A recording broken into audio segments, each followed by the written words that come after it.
Percubaan pertama, bahasa melambangkan bangsa. Percubaan kedua, bahasa melambangkan negara. Percubaan ketiga, bahasa melambangkan kepribadian diri. Bismillahirrahmanirrahim. Alhamdulillahirrabbilalamin. Wassalatu wassalamu ala ashrafil anbiya wal mursalin wa ala alihi wa sahbihi ajma'in. Qala rabbi shrah li sadri wa yassir li amri wahlul 'uqdatam min lisani yafqahu qawli, amma ba'd. Yang dihormati Encik Karul Anwar bin Ismail, pensyarah bagi subjek BMMB 3203 Morfologi Bahasa Melayu. Seterusnya, ahli-ahli panel yang pastinya akan sentiasa gigih melontarkan idea. Assalamualaikum warahmatullahi wabarakatuh. Salam sejahtera. Salam Malaysia Madani. Salam ABC, anak yang baik lagi cerdik. Alhamdulillah, bersyukur kita ke hadrat ilahi kerana dengan limpah dan kurnia dan izinnya, maka dapat kita bersama-sama bersua dalam perbincangan pada kali ini. Saya Muhammad Alif Iqbal bin Muhammad Nur Effendi selaku moderator bagi perbincangan kita pada hari ini. Sebelum kita meneruskan lagi sesi diskusi kita, molek kiranya kita berkenalan dengan ahli-ahli panel kita yang kacak, segak lagi bergaya pada hari ini.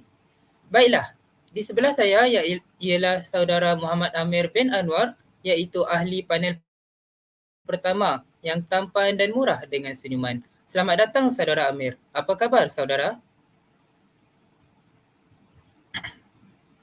Alhamdulillah, kabar baik. Pertama sekali saya ingin mengucapkan terima kasih kepada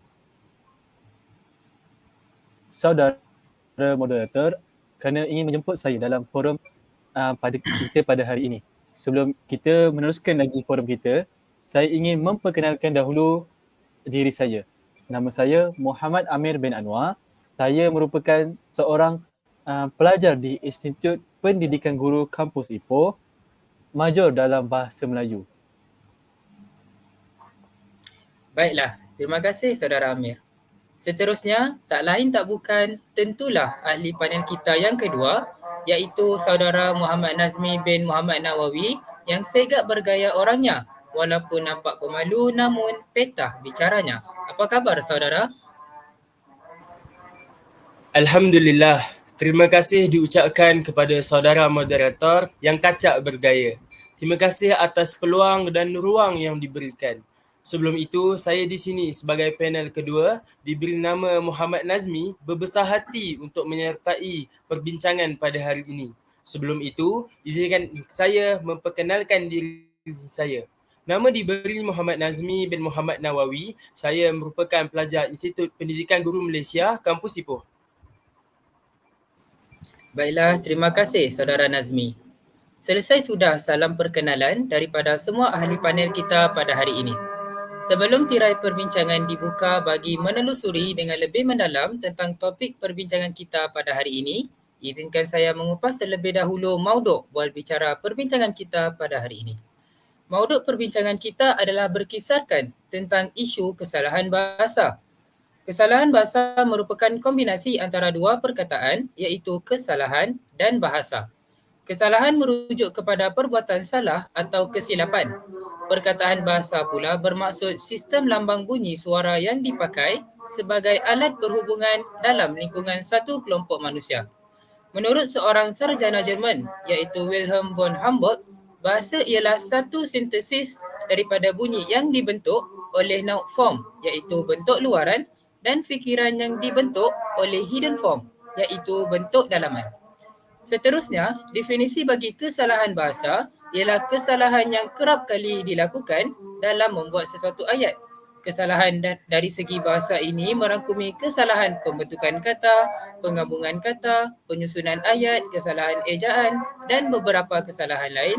Contohnya, penggunaan kata kerja, kata nama dan sebagainya. Baiklah, tanpa membuang masa, kita teruskan dengan soalan yang pertama untuk ahli panel kita yang pertama, iaitu saudara Amir. Saudara, bolehkah saudara jelaskan tujuan mengapa kita perlu menganalisis kesalahan bahasa? Silakan saudara.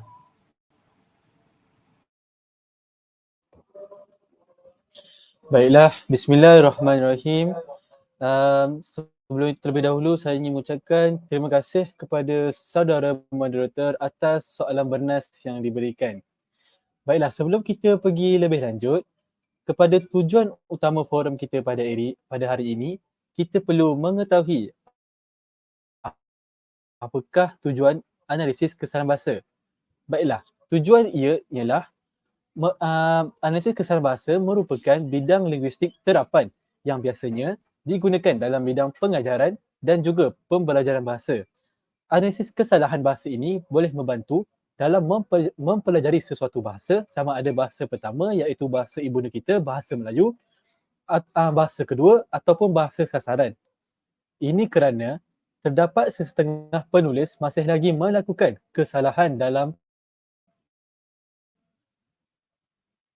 penulisan mereka dan perkara ini bukan sahaja terjadi kepada para pelajar tetapi ia juga dilakukan oleh para guru yang sudah terlatih. Perkara yang saya dapat simpulkan di sini ialah analisis kesalahan bahasa merupakan suatu kaedah ataupun cara bagi mengatasi masalah pengendalian dan mempelajari sesuatu bahasa, sama ada bahasa itu terdiri daripada bahasa ibunda, bahasa kedua ataupun bahasa sasaran. Dan ia juga boleh membantu para penulis dalam menghasilkan sesuatu penulisan yang padat dan berkualiti dari segi penyampaian bahasa dan boleh berhubung dengan penulisan formal atau akademik. Itu saja kupasan tentang tujuan analisis kesalahan bahasa daripada saya. Baiklah, terima kasih saudara Amir atas perkongsian yang disampaikan. Jadi, dapat kita lihat bahawa apabila kita menganalisis kesalahan sesuatu bahasa, secara tidak langsung kita akan dapat mempelajari bahasa tersebut. Tidak kira sama ada bahasa tersebut ialah bahasa ibunda, bahasa kedua atau bahasa sasaran sekalipun. Baiklah, kita pergi pula kepada soalan yang kedua. Saya ingin mengajukan soalan ini kepada saudara Nazmi. Saudara Nazmi, umum mengetahui bahawa bahasa rasmi negara kita ialah bahasa Melayu. Jadi soalannya adalah, adakah kita sebagai rakyat Malaysia perlu mempelajari serta menguasai bahasa Melayu dan apakah kepentingannya? Silakan saudara. Baiklah, terima kasih saudara Iqbal. Seperti yang kita tahu, bahasa Melayu berperanan penting dalam membina perpaduan antara rakyat Malaysia yang terdiri daripada pelbagai latar belakang etnik dan budaya. Melalui bahasa kebangsaan, kita dapat memupuk semangat perpaduan dan kesatuan dalam kalangan rakyat Malaysia. Dengan penggunaan medium bahasa yang sama dalam komunikasi harian, sama ada di tempat kerja, sekolah, pasaraya atau dalam perbualan harian, ia dapat memupuk hubungan sosial yang lebih baik serta melahirkan rasa kebersamaan dan saling memahami sesama rakyat Malaysia. Ini membantu mengurangkan jurang komunikasi dan menggalakkan hubungan yang lebih harmoni antara kaum. Di samping itu, penggunaan bahasa Melayu sebagai bahasa kebangsaan juga memberi kesan dalam pembangunan negara. Kita dapat memastikan bahawa semua rakyat Malaysia dapat memahami dan menggunakan bahasa yang sama dalam urusan rasmi seperti perundangan, pentadbiran dan komunikasi kerajaan. Ini dapat memudahkan proses pembangunan dan meningkatkan kecekapan dalam urusan pentadbiran negara. Selain itu juga, kita juga harus mengiktiraf bahawa bahasa Melayu bukan sahaja penting sebagai bahasa kebangsaan di Malaysia, tetapi juga sebagai bahasa yang diiktiraf di seluruh dunia. Bahasa Melayu juga merupakan bahasa pertuturan di Singapura, Indonesia dan Brunei serta sebahagian penduduk di negara Thailand, Myanmar dan juga Filipina. Secara tidak langsung, bahasa Melayu menjadi bahasa perhubungan untuk sebahagian negara-negara anggota ASEAN. Ia membuka pintu peluang ekonomi dan sosial yang lebih luas bagi rakyat Malaysia. Tidak dinafikan lagi bahawa bahasa Melayu memainkan peranan yang sangat penting sebagai bahasa kebangsaan di Malaysia. Kita harus menghargai bahasa ini sebagai bahasa yang melambangkan identiti negara dan memupuk perpaduan antara rakyat Malaysia yang terdiri daripada pelbagai kaum. Pemekasaan penggunaan bahasa Melayu juga turut memberi manfaat penting dalam aspek pembangunan negara dan keharmonian rakyat Malaysia. Itu saja daripada saya. Baiklah, terima kasih diucapkan kepada saudara Nazmi atas perkongsian yang cukup panjang namun penuh dengan pelbagai maklumat. Jadi berdasarkan perkongsian yang disampaikan oleh saudara Nazmi sebentar tadi, saya dapat simpulkan bahawa bahasa Melayu bukan sahaja penting untuk keperluan diri sendiri, malah bahasa Melayu juga dilihat memberikan kesan kepada masyarakat dan negara. Tambahan lagi, dapat kita lihat bahawa perkara tersebut bertepatan dengan pepatah bahasa jiwa bangsa kerana bahasa merupakan identiti sesuatu bangsa. Jika bahasa tidak diangkat martabatnya, maka hilanglah identiti sesuatu bangsa itu. Hadirin sekalian, umum mengetahui bahawa media sosial telah menjadi platform utama bagi komunikasi dan interaksi sosial dalam era digital kini. Namun, seringkali kita melihat kesalahan bahasa yang tersebar luas di pelbagai platform ini. Bermula daripada kesalahan tata bahasa sehinggalah kesalahan ejaan. Kesalahan bahasa ini bukan sahaja menjejaskan kualiti komunikasi, malah perkara tersebut juga menimbulkan kesan yang kurang profesional dan kurang berhati-hati dalam menyampaikan mesej. Baiklah, jadi soalan saya kepada ahli panel pertama iaitu saudara Amir, bolehkah saudara memberikan salah satu contoh kesalahan umum yang biasa dilakukan oleh netizen apabila mereka berkomunikasi melalui platform media sosial? Silakan saudara.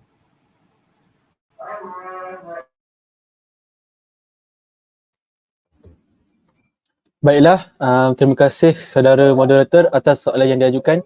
Pada pendapat saya, salah satu kesalahan umum yang saya biasa perhatikan yang dilakukan oleh netizen pada masa kini apabila berkomunikasi melalui platform media sosial seperti WhatsApp, iaitu ruang berbual atas talian atau Instagram maupun TikTok, ialah penggunaan singkatan yang tidak standard serta tidak dapat difahami secara meluas.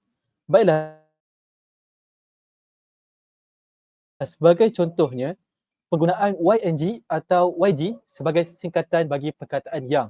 Kesalahan bahasa seperti ini bukan sahaja menimbulkan tanggapan negatif terhadap pengarang, malah perkara tersebut juga boleh menyebabkan mesej yang ingin disampaikan menjadi kurang jelas dan sukar untuk difahami. Itu sahaja yang selalu saya perhatikan kesalahan yang terdapat pada netizen pada masa kini. Baiklah, mari kita teruskan dengan analisis perkongsian Facebook, analisis kesalahan bahasa pada perkongsian Facebook. Baiklah, kesalahan yang pertama yang saya dapat analisis berdasarkan perkongsian Facebook ini ialah penggunaan huruf besar.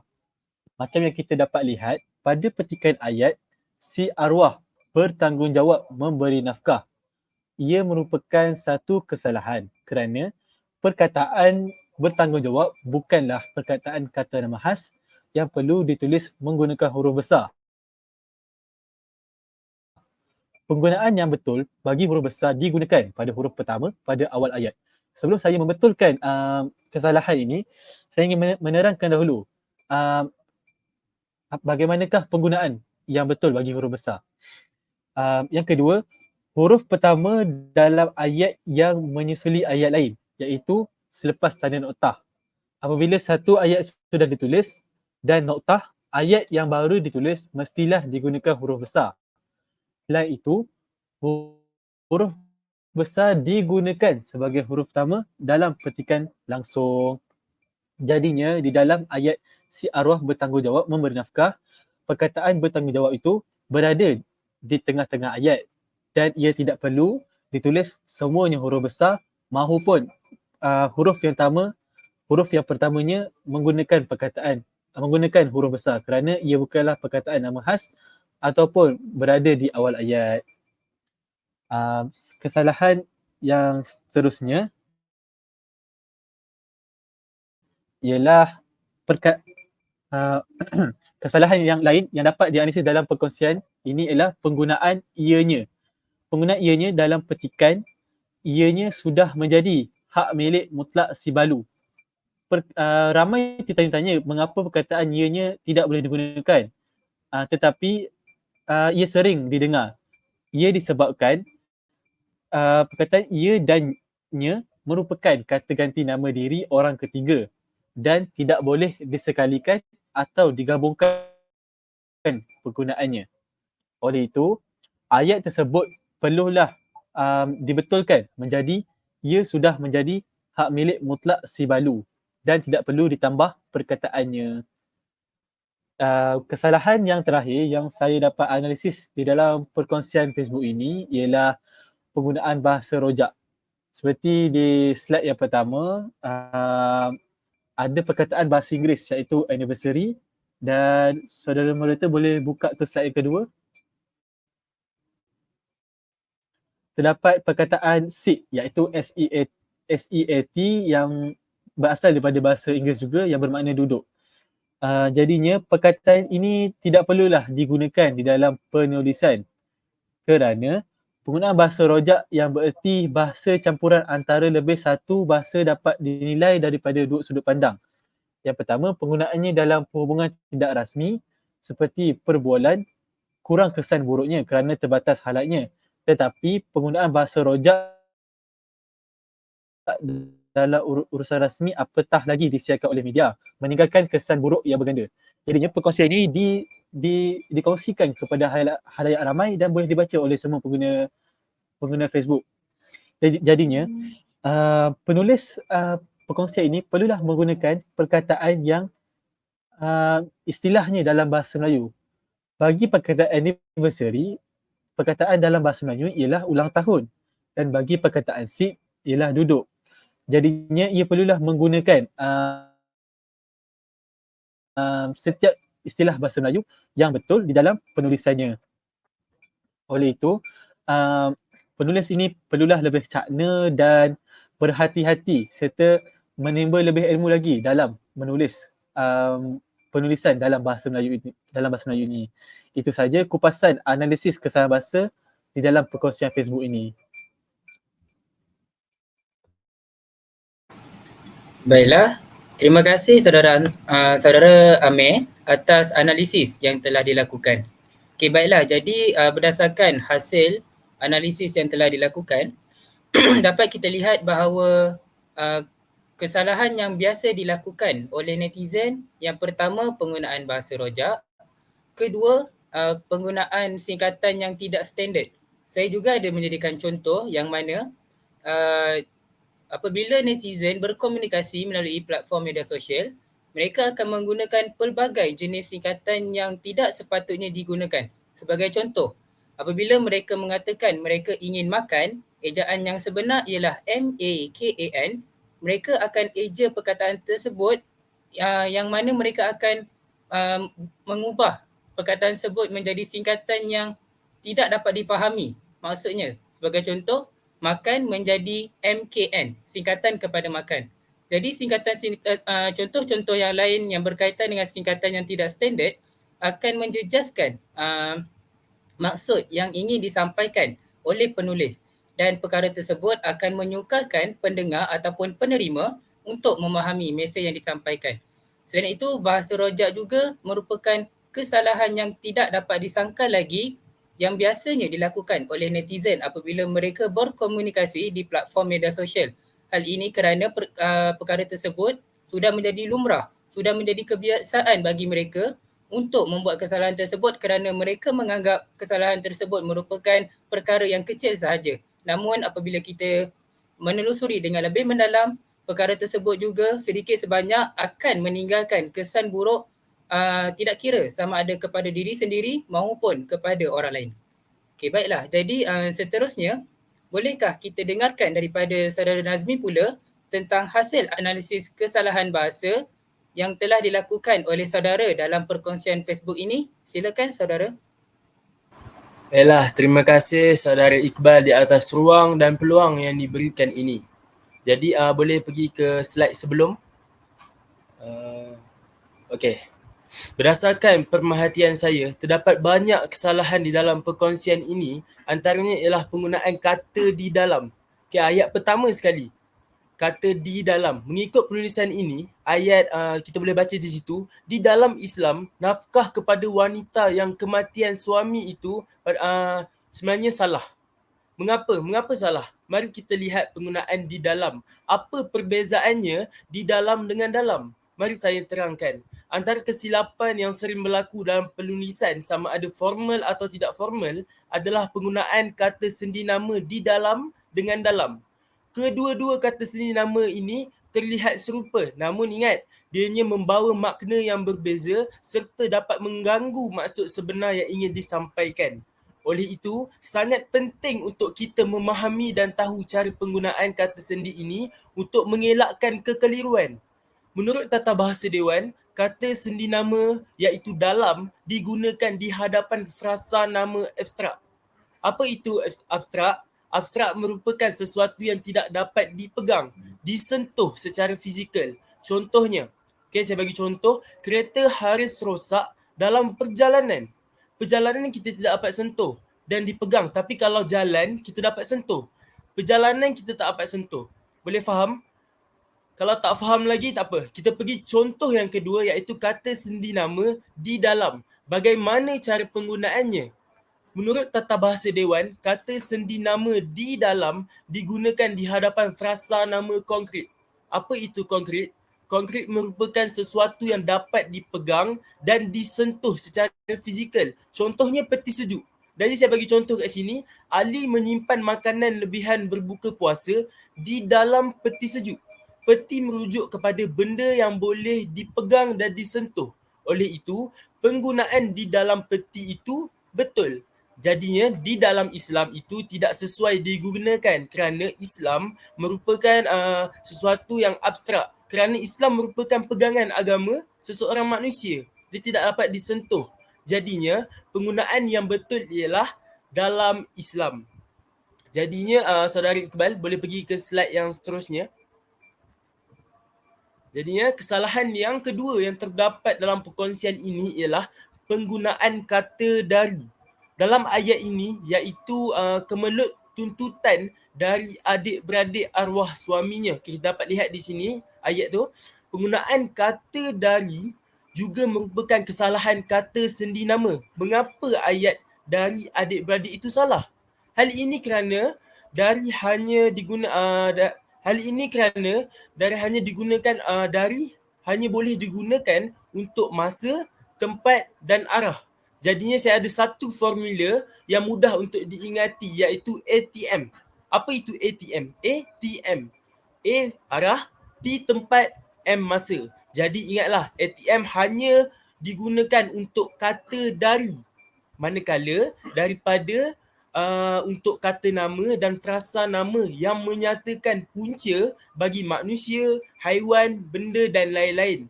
Contohnya ialah hadiah itu daripada ayah. Ayat ini betul kerana ayah merupakan kata nama. Sama seperti adik-beradik. Adik-beradik merupakan kata nama. Jadinya ayat yang betul ialah daripada adik-beradik. Ini setelah saya betulkan daripada adik-beradik. Jadinya jelaslah bahawa dari dan daripada tidak boleh bertukar ganti dalam ayat walaupun kedua-duanya berfungsi sebagai kata sendi nama. Senang kata, semua kata sendi hadir di hadapan frasa nama dan kata nama. Namun setiap kata sendi nama itu mempunyai fungsinya yang tersendiri. Betulkan yang biasa dan biasakan yang betul. Bahasa jiwa bangsa. Baiklah, terima kasih saudara Nazmi atas hasil analisis yang telah dilakukan oleh saudara. Jadi dapat kita lihat bahawa saudara Nazmi telah menekankan salah satu kesalahan bahasa iaitu kesalahan penggunaan kata sendi nama. Walaupun kebanyakan masyarakat melihat kesalahan tersebut sebagai kesalahan yang kurang berat ataupun yang tidak ketara, namun apabila perkara tersebut kerap dilakukan dalam penulisan, maka sedikit sebanyak penulisan tersebut akan kelihatan kurang dramatis kerana terdapat kesalahan pada penggunaan kata sendi nama yang mana hukum yang sepatutnya digunakan tidak digunakan pada tempatnya. Jadi sebagaimana yang dikatakan oleh saudara Nazmi, betulkan yang biasa dan biasakan yang betul. Kita betulkan penggunaan kata sendi nama dan kita biasakan penggunaan kata sendi nama yang betul itu pada penulisan kita dalam apa jua jenis penulisan pada masa hadapan. Okey, baiklah.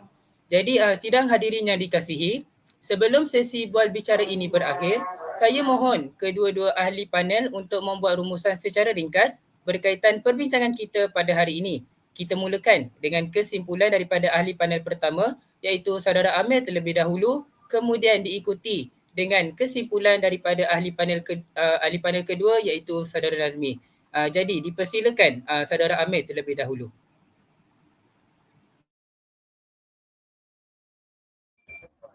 Baiklah, terima kasih saudara moderator. Kesimpulannya yang dapat saya buat ialah kesalahan dalam bahasa Melayu boleh menghalang pemahaman dan komunikasi yang efektif antara penutur. Kesalahan bahasa Melayu boleh berpunca daripada pelbagai sumber, termasuk kurangnya pengetahuan tata bahasa, kesilapan ejaan atau penggunaan kosakata yang tidak sesuai. Walaupun kesalahan bahasa Melayu adalah perkara biasa dan boleh diperbetulkan, pemahaman yang kukuh tentang peraturan tata bahasa dan kemahiran untuk menyatakan diri dengan jelas dapat membantu mengurangkan kesalahan tersebut. Penting untuk difahami bahawa kesalahan bahasa Melayu tidak selalu menunjukkan kekurangan kecerdasan, tetapi seringkali merupakan hasil daripada kurangnya latihan atau perhatian terhadap butiran bahasa. Dengan mengambil perhatian kepada kesalahan bahasa Melayu dan berusaha untuk memperbetulkannya, kita dapat meningkatkan kemahiran komunikasi kita dan membina hubungan yang lebih baik dengan orang lain. Itu sahaja daripada saya. Kembali kepada saudara moderator. Okey, seterusnya sebagai ringkasan bagi bahagian penutup, kesalahan bahasa merupakan fenomena yang lumrah dalam kehidupan manusia di muka bumi. Tetapi ia boleh memberikan impak negatif yang begitu ketara terhadap pemahaman, penjelasan dan kesan kepada keseluruhan sama ada semasa proses komunikasi ataupun berdasarkan daripada persekitaran itu sendiri. Untuk mengurangkan kesalahan bahasa dalam pelbagai aspek persekitaran, pentingnya terhadap setiap individu, khususnya bakal-bakal guru bahasa Melayu untuk menceburi secara lebih terperinci mengenai kesalahan-kesalahan tata bahasa supaya mampu untuk membezakan perkataan yang dieja melalui persekitaran adalah betul atau salah tanpa wujudnya sebarang kekeliruan. Selain itu, kesalahan bahasa di kalangan bangsa Malaysia memang tidak dapat disangkal. Semua rakyat tanpa mengira kaum, bangsa dan agama harus menerima hakikat kesilapan bahasa berlaku kerana kesilapan bangsa Malaysia sendiri yang kurang menghargai dan menghayati konsep satu bangsa, satu bahasa. Semua masyarakat Malaysia sepatutnya perlu mempelajari, menguasai dan menggunakan bahasa Melayu dengan lancar dan betul jika mereka benar-benar bangsa Malaysia.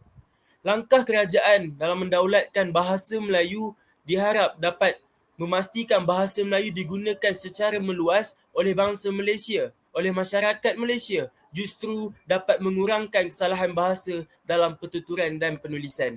Itu sahaja daripada saya. Sekian, terima kasih. Baiklah, dengan berakhirnya rumusan oleh kedua-dua ahli panel itu tadi, maka sesi bual bicara kita pada hari ini juga hampir ke penghujungnya. Jutaan terima kasih diucapkan kepada saudara Amir dan saudara Razmi atas kesudian menerima jemputan untuk kita bersama-sama melakukan perbincangan secara mendalam berkaitan topik kita pada hari ini. Semoga saudara berdua sentiasa berlapang dada untuk menerima jemputan daripada pihak saya lagi selepas ini. Saya juga mewakili pihak penganjur ingin mohon maaf sekiranya terdapat kekurangan daripada pihak kami bagi sesi bual bicara kali ini. Tidak dilupakan juga sekalum penghargaan buat penonton yang setia bersama kita dari awal hinggalah ke akhir sesi bual bicara ini. Semoga perkongsian pada hari ini dapat dimanfaatkan dengan sebaiknya. Saya akhiri bual bicara ini dengan serangkap pantun. Pohon berangan tempat bertemu, girangnya rasa si anak dara. Baliklah tuan membawa ilmu, binalah bangsa, bangunkan negara. Sekian sahaja daripada kami. Assalamualaikum warahmatullahi wabarakatuh.